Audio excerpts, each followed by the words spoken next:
दास कहाँ सुख ब्रज को सो संसार।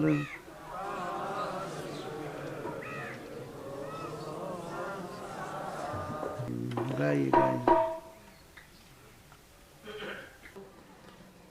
श्री भगवान सोच रहे हैं कि ब्रज जैसा संपूर्ण संसार में कहीं भी सुख नहीं है।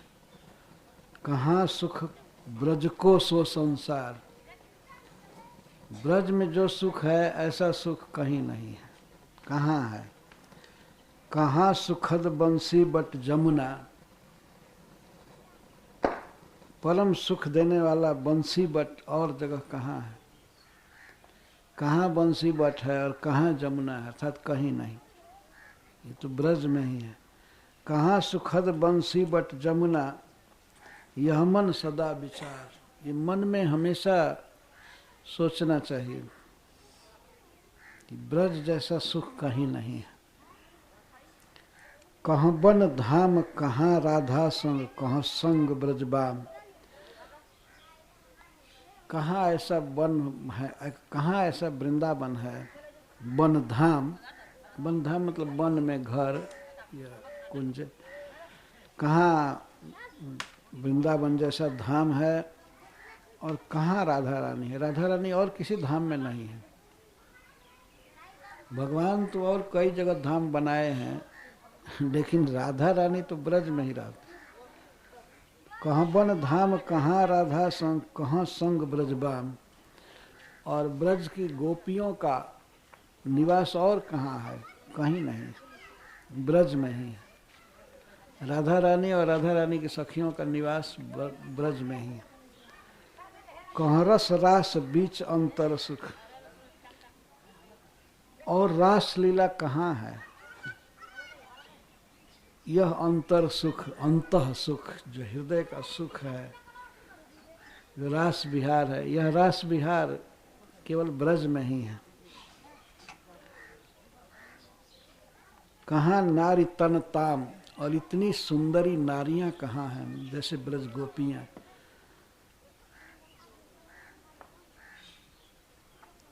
कहाँ लता तरु तरु प्रतिबूझनी, कुंज कुंज नवधाम। कहाँ ऐसे ऐसे वृक्ष हैं, ऐसा कुंज है जिसमें डोलना है, इस वृक्ष से उस कुंज में, और श्री कृष्ण को खोजना है। बूझनी का अर्थ है खोजना है। कुंज कुंज में ऐसे खोजना, तरुलता में लुका छिपी का खेल करना है। ऐसा वन और ऐसा कुंज कहाँ है? और कुंज में धाम, पुष्प सज्जाएं आदि, और कुंज में जो विहार है ऐसा कहीं नहीं है। तो और कुछ भी जो भी है और जगह नहीं है, इसलिए ब्रज में ही सब सुख है।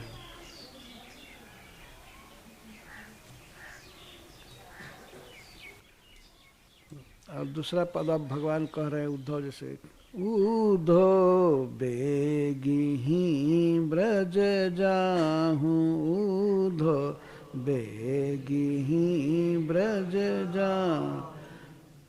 श्रुति संदेश सुनाई मेटो, श्रुति संदेश वल्लभिनी को दाहु, उद्धव बेगी ब्रज जाहूं, उद्धव बेगी ब्रज जाहूं। जैसा वहाँ पर कहा गया कि भगवान ने सबसे पहले क्रियापद का प्रयोग किया, गच्छ।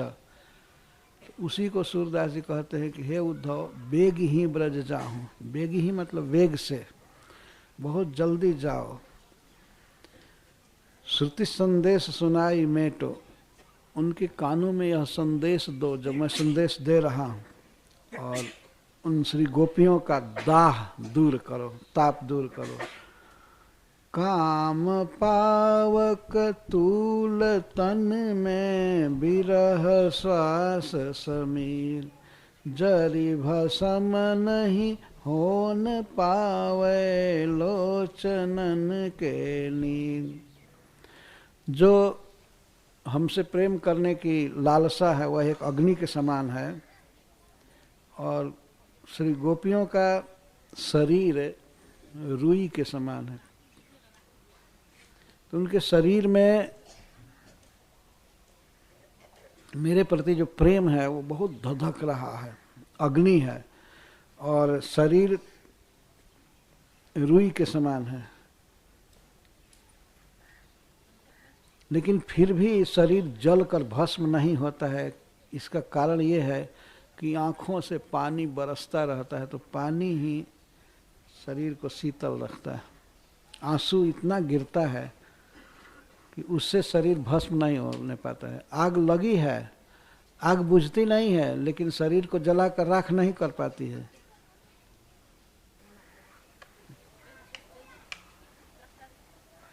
रामचरितमानस में भी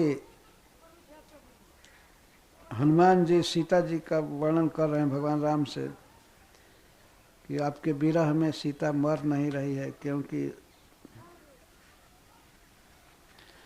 आँखें इतना पानी बरसा रही हैं कि शरीर जल नहीं पाता। इतना मतलब रोती हैं, तो रोने से आंसू निकलता है, आंसू शरीर पर गिरता है ऐसे, तो हृदय को शीतल रखता है। आंसू से हृदय शीतल हो रहा है, इसीलिए शरीर में आग नहीं लग रही है। इसी का ठीक अनुवाद किया है उन्होंने। शरीर इसलिए भस्म नहीं हो रहा है कि आंसू बहुत गिरता है, अर्थात बहुत दुखी हैं ये। प्रकारांतर से ये कहना है, काम पावक तूल तन में विरह श्वास समीर, और हवा भी तेज है। कहीं आग लगी है और आग जिस चीज को पकड़ी है वो चीज भी ज्वलनशील है, और इसके बाद हवा भी तेज गति से चल रही है। तो काम है हृदय में अग्नि के समान है, और शरीर रुई के समान, और सांस जो दीर्घ श्वास चल रही है वो वायु के समान है। फिर भी जरी भस्म नहीं हो न पावे लोचनन के नीर, फिर भी जर करके शरीर भस्म नहीं होता है आँखों के आंसुओं के कारण।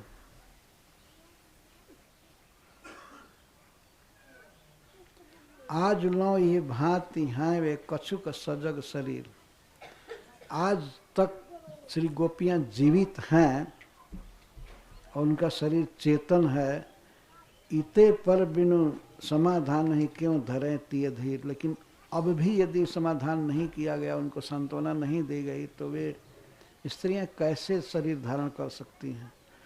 बार बार कहा कहो तुम सखा साधु प्रवीण, मैं मित्र तुमसे क्या कहूँ, तुम सब कुछ समझते हो, विद्वानों में सबसे श्रेष्ठ हो, अतः तुम सब समझ रहे हो कैसे जी रही हैं।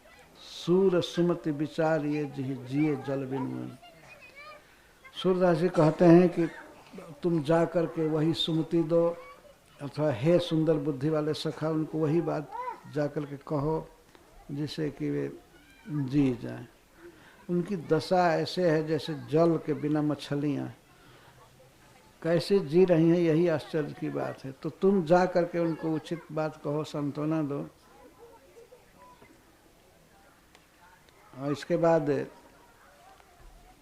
जैसा पहले कहा गया कि माता यशोदा को जो पत्र भगवान ने लिखा है, उस पत्र का भाव यहाँ दिया गया है। ऊधो इतनी कहियो जाए, ऊधो इतनी कहियो जाए, हम आवेंगे दो भैया, हम आवेंगे मैया जनिया कुलाय, मैया जनिया कुलाय। यही भगवान ने पत्र में लिखा है कि हम दोनों भाई आएंगे, कृष्ण बलराम दोनों आएंगे। मैया तुम व्याकुल मत बनो, तुम रो मत, तुम शांति रखो। या को बिलग बहुत हम मान्यो, या को बहुत हम जो कही पठयो धाय, वह गुण हमको कहाँ बिसरी है, वह गुण हमको कहाँ बिसरी है, बड़े किए प्याय।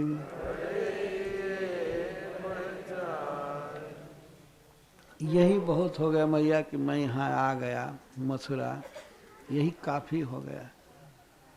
लेकिन तुम्हारे उस गुण को मैं कैसे विसार सकता हूँ, तुमने हमको दूध पिला करके बड़ा किया है। वास्तव में भगवान जिस माता से जन्म लिए उसका दूध नहीं पी पाए, देवकी का दूध नहीं पिए, केवल एक बार पिया जन्म लेने के बाद। लेकिन जसोदा जी ने ही भगवान कृष्ण को बड़ा किया, दूध पिलाकर अपने छाती का दूध पिलाकर और गऊओं का दूध पिलाकर। तो वह गुण हमको कहाँ बिसरी हैं, बड़े किए प्याई। और जब मिलो नंद बाबा से तब कहियो समझाए। और नंद बाबा से जब मिलना तो उनको समझा कर कहना, तौनो दुखी होने नहीं पावे धौली धूसरी गाय। तो मैं नंद बाबा को कहना, नंद बाबा से कह रहे हैं, उद्धव से कह रहे हैं नंद बाबा के समय कि हमारी यह गाय धौरी धूसरी ये सब गायें दुखी न हो। ये भी एक संदेश देने का तरीका है कि हमारी जो गायें हैं वो दुखी न हो, उनको ठीक से खिलाना पिलाना चाहिए। हम आने ही वाले हैं। यद्यपि यहाँ अनेक भांति सुख तदपि रहो नहीं जाए, सूरदास देखो ब्रजवासिन तब ही हियो सिराय। यद्यपि मथुरा में बहुत सुख है, बहुत सुख है, फिर भी मुझे यहाँ रहा नहीं जा रहा है। यहाँ के सुख से हमारा मन फंसा नहीं है। बहुत सुख है सब प्रकार से, लेकिन तदपि रहो नहीं जाए। सूरदास देखो ब्रजवासिन, जब मैं ब्रजवासियों को देखूंगा तब ही हियो सिराय, तब ही ये हमारे हृदय शीतल हो सकता है, सुखी हो सकता है। पुनः कह रहे हैं, ये पत्र का ही संदेश दे रहे हैं। नीके रहियो जसुमती मैया, नीके रहियो जसुमती मैया, आवेंगे दिन 4-5 में, आवेंगे दिन 4-5 में, हम हलधर दो भैया।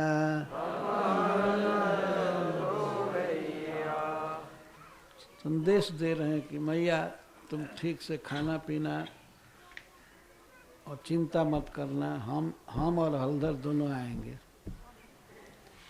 हम और बलराम दोनों भैया आएंगे। नोई बेत विशान बांसुरी, नोई बेत विशान बांसुरी, द्वार अबेर सवेरे।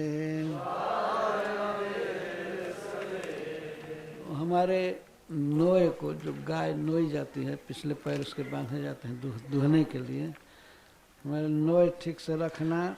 और बेंत जो गाय चराने के लिए मैं ले जाता था उसको, और बांसुरी को संभाल करके रखना, विशेष करके सांझ सवेरे, चोरी उसी समय होती है। तो द्वार अबेर सवेरे इसको सुरक्षित रखना। लय जनि जाय चुराय राधिका, लय जनि जाय कछुक खिलौना मेरे। और विशेष करके राधिका से सावधान रहना। कई बार हमारी बांसुरी चुराई थी। तो ये सबसे विशेष करके बांसुरी के विषय में ही कह रहे हैं कि लय जनि जाय चुराय राधिका, राधा रानी चुरा करके न ले जाए, कुछ खिलौना मेरा और भी मेरे कुछ खिलौना है, सब हिफाजत से रखना है। इसका मतलब है कि ये कह रहे हैं कि मुझे आना है वहीं, हमारा चीज़ सब सुरक्षित रखना है।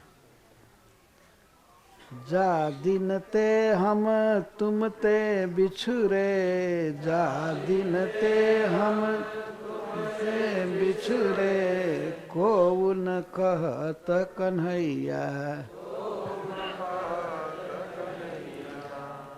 मैया जिस दिन से हम तुमसे बिछड़े हैं तो कोई हमको कन्हैया नहीं कहता है।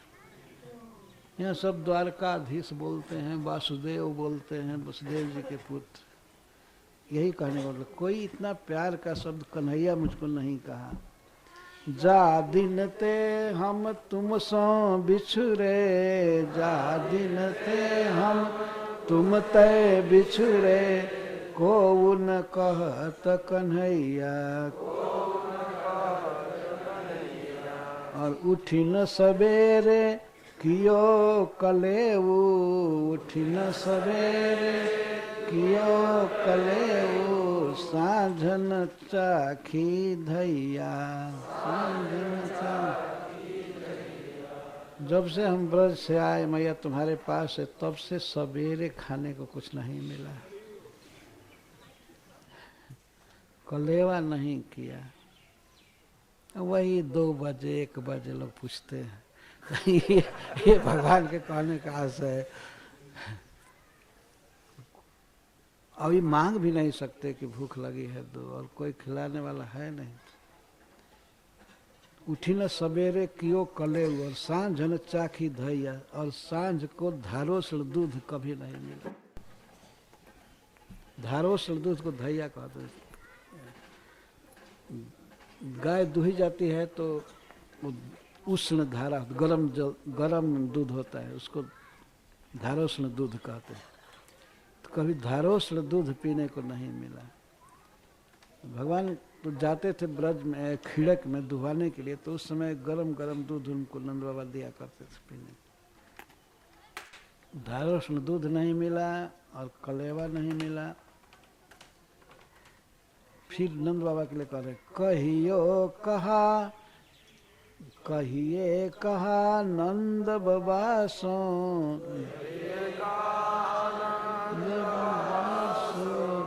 जीतो निठुर मन कीन्हो।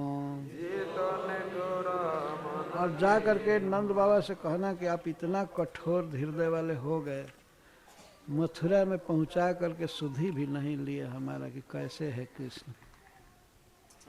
सूरदास पहुँचाई मधुपुरी, सूरदास पहुँचाई मधुपुरी, फिर न सो धोली न, फेर न सो धोली।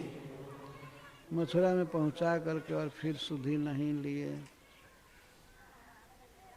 तो अब उल्टे इन पर दोष न लगे, इसलिए नंद बाबा पर ही दोष लगा रहे, हमको पहुंचा करके और सुधि नहीं लिए।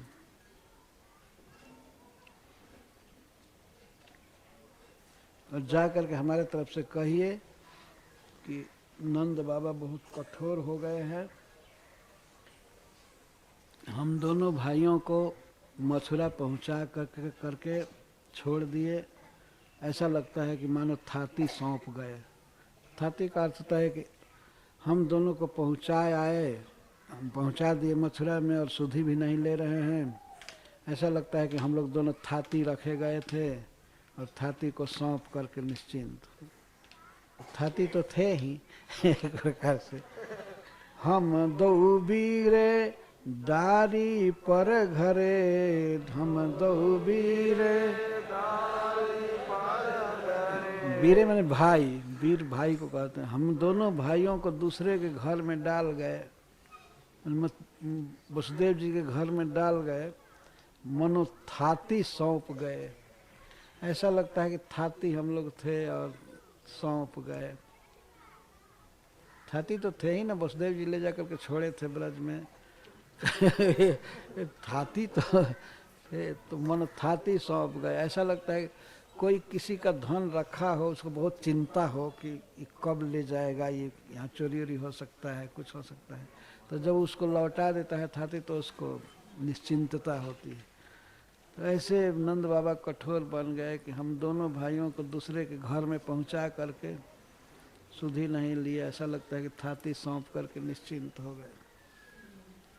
तनक तनक ते पाली बड़े किए, तनक तनक ते तनक तनक में छोटे छोटे हम लोग थे दोनों भाई, तो इससे पाल पाल करके बड़ा किए, खिला पिला कर। तनक तनक ते पाली बड़े किए, तनक तनक ते बहुत सुख दिखराए, बहुत सुख दिखाए, बहुत सुख दिए हम लोगों को, दोनों भाई को। छोटी अवस्था से ही पाल पोस कर बड़े किए और बहुत सुख दिए। गोचारण को चलत हमारे, गोचारण को चलत हमारे, पाछे को सक धाये। और जब हम दोनों भाई गोचारण के लिए चलते थे तो हमारे पीछे कोसों दौड़ करके नंद बाबा आते थे।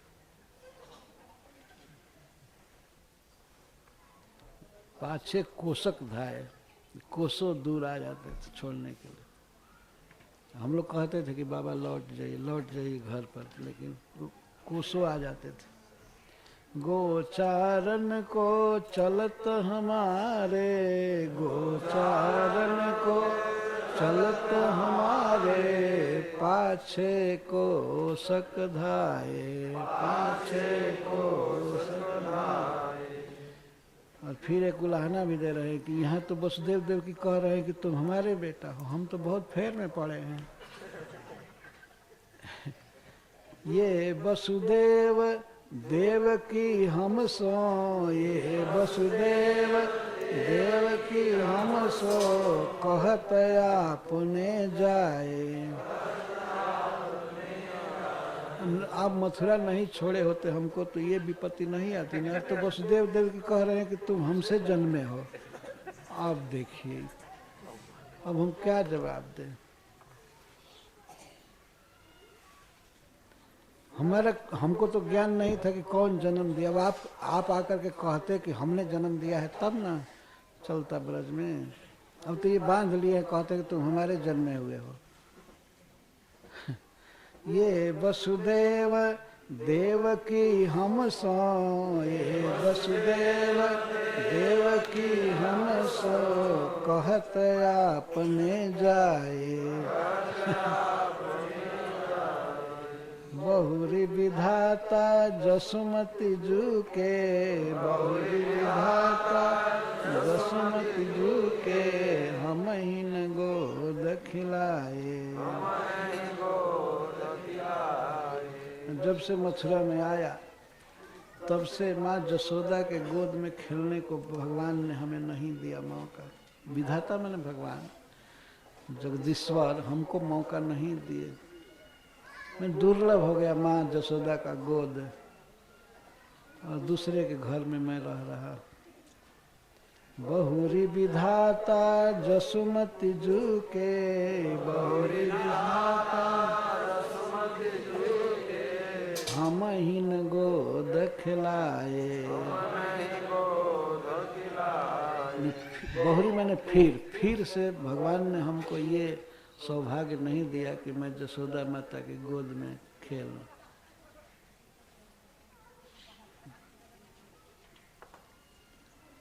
कौन काज यह राजनगर को, कौन काज यह, इस नगर का राज किस काम का, मथुरा का राज किस काम का है। कौन काज यह राजनगर को,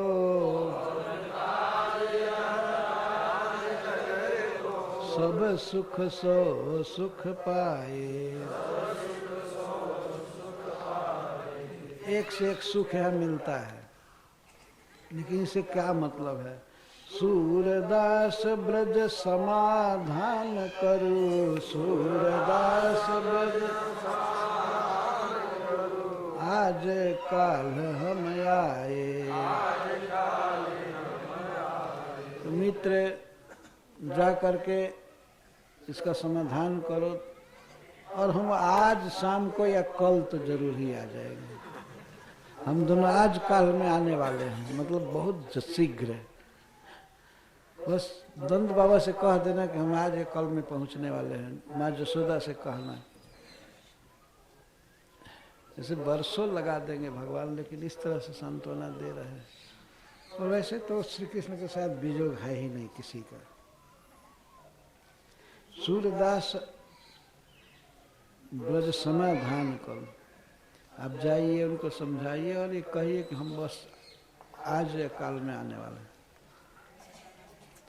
आज काल हम आए, हमको ऐसा ही माने कि हम आज कल में पहुंचने वाले हैं। अब रत्नाकर जी की कविता पढ़ रहे हैं, एक बार गाइए तो इसके बाद हम इसका अर्थ करेंगे। कहत गोपाल माल मंजुमणि पुंजन की, कहत गोपाल माल मंजुमणि पुंजन की, पुंजन की माल की विशाल छवि छवना, पुंजन की माल की विशाल छवि छवना,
कहत गोपाल, गोपाल कह रहे हैं माल मंजू मणि कुंजन की, गुंजन की माल की मिसाल छवि छावेना। भगवान कह रहे हैं कि जो मैं माला पहना हूँ मथुरा में माला, वो मणि पुंजन, ये माला अत्यंत मंजू, अत्यंत श्रेष्ठ कोटि के मणियों से बनी हुई माला है, रत्न की माला। कहत गोपाल माल मंजू मणि पुंजन की, गुंजन की माल की मिसाल छवि छावेना। लेकिन जो मैं ब्रज में माला पहनता था, गुंजा की माला, गुंजा एक फल होता है, तो गुंजा की माला जो पहनता था तो उस माला के आगे ये मणियों की जो माला है ये बेकार है, ये अच्छी नहीं लग रही है। जो कि मणिपुंज की माला पहना, अनेक मणियों की माला पहना हूँ लेकिन ये किसी काम की नहीं है, उसकी बराबरी नहीं कर सकता है। गुंजन के माल की मिसाल छवि छावेना, गुंज की माला के समान ये छवि नहीं दे रहा है। कहे रत्नाकर रतन में किरीट, और मैं रत्न में किरीट पहना हूँ, मुकुट पहना हूँ, लेकिन ब्रज में मैं मोर का पंख का मुकुट पहनता था। तो यह जो रत्नमय किरीट है बहुत अच्छा है, लेकिन मोर पंख इतना सुंदर लगता था कि उसके लाखवें अंश के बराबर भी यह ठीक नहीं लगता। लक्ष्य अंश भी नहीं लगता, ये बेकार है। सोने का मुकुट, हीरे का मुकुट, ये अच्छा नहीं लग रहा है। और कहते हैं जसुमती मैया की मलैया और माखन की। मैं माँ जसोदा के साथ रहता था ब्रज में, माँ जसोदा हमको मलाई खिलाया करती थी और माखन खिलाती थी।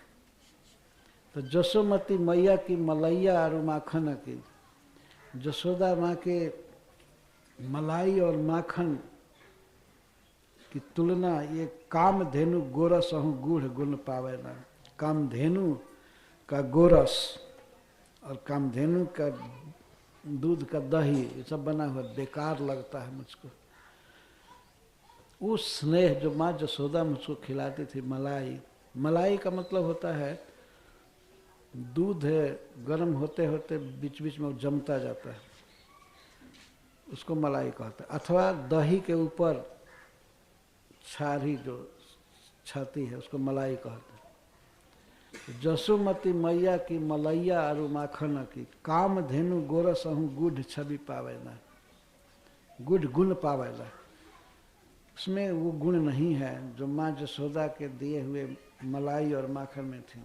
गोकुल के रज के कनुका और तिरुका सम, गोकुल के इस एक गोकुल के रज के कनुका माने कणिका, गोकुल के ब्रज के रज के कणिका और तिनका के बराबर संपत्ति त्रिलोक की विलोकन में आवे ना। तीनों लोकों में जो संपत्ति है ये ब्रज के सुख की तुलना नहीं कर सकता। ब्रज के धूलि का एक कण भी तीनों लोकों के वैभव से बढ़ करके है, और तिनका भी। कहत गोपाल माल मंजुमणि कुंजन की, कहत गोपाल माल मंजुमणि कुंजन की, कुंजन की माल की विशाल छवि छावे, कुंजन की माल की विशाल छवि छावे।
विलोकन में आवे ना मतलब कुछ इसके सामने वो कुछ भी नहीं है।